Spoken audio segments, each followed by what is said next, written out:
The Coalition's vowed to cut at least 36,000 public service jobs if they win the election. Now, this is in stark contrast to Labor's plans to increase the number of permanent National Disability Insurance Agency staff and to continue to allow every public servant that wants to work from home permanently 5 days a week.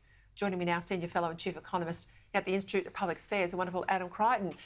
Well, I was just saying to Warren Hogan, this is a bit like your grand final night, you economists, I know Yes, you love it. so. But talk to me about Labor's rapid growth in the public service and the Coalition's plans to cut it back. What do you make of these ideas? Well, they've chosen the figure of 36,000, which makes sense because that's the increase throughout the Albanese government. In just 3 years, we've had this extraordinary increase. So we've gone from about 200,000 to 236,000, say, which is a massive increase.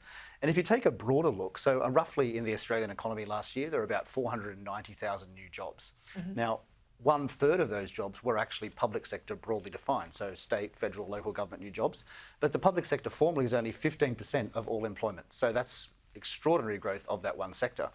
But even more scary, and you just mentioned the childcare jobs earlier when we were talking off air, and all of the non-market jobs which are ultimately funded by taxpayers' money. So 3/4 of that 490,000 were actually those sorts of shadow public sector jobs. So the public sector is just growing extraordinarily fast. It's out of control. We need to rein it in. Do you think that was done by the government deliberately to prime the jobs market so that we didn't end up in a recession when things were looking grim? I know in per capita terms we were, but it felt like there was this whole lot of effort done manipulating things to avoid a technical recession in general terms. Yeah, certainly. Look, I think it's that. I think it's also partly there are just so many programs that need to be administered, and there's always new programs. I mean, the NDIS, I think you just mentioned before, this is a case in point. I mean, it's growing 8% per year, the cost. There are more and more people on it all the time, and so you need more and more administrators.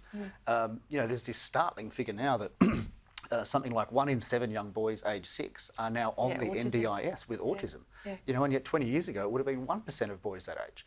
I mean, this is just extraordinary and extremely depressing, from a social point of view that we have this.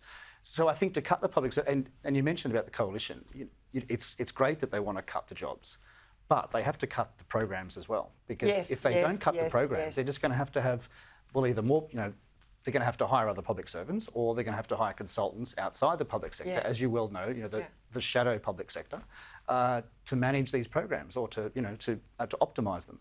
So it's more than just cutting jobs. You actually have to have the courage to cut the programs. And just back to the NDIS, no one has really said anything about the NDIS.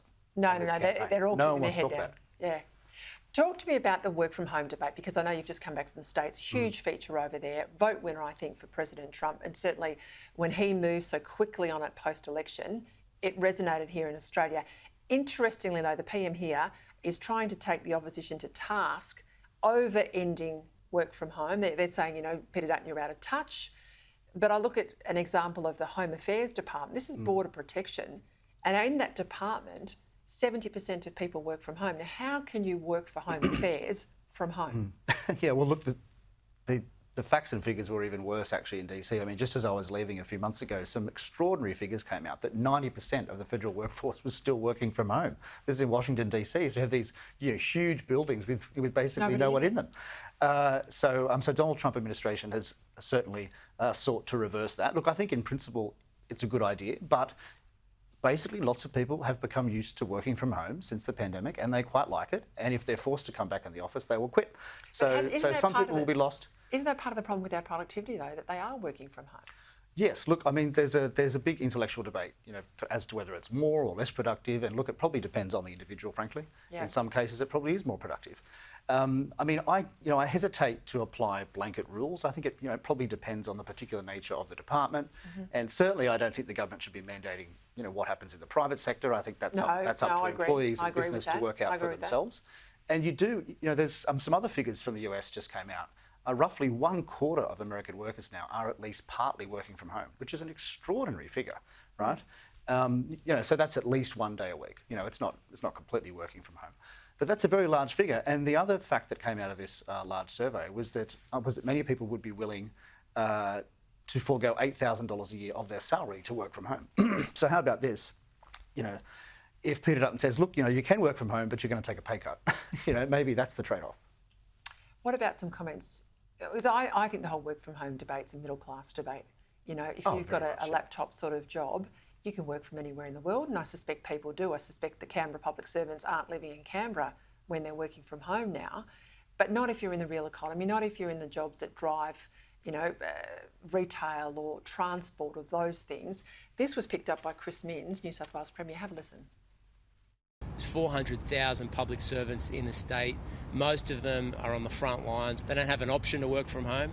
Those that do, we're trying to get back into the workplace, and there's a couple of reasons for it. Firstly, a sense of shared mission in the public service, and secondly, the vital and absolutely necessary role that older employees play in mentoring young people into the workplace.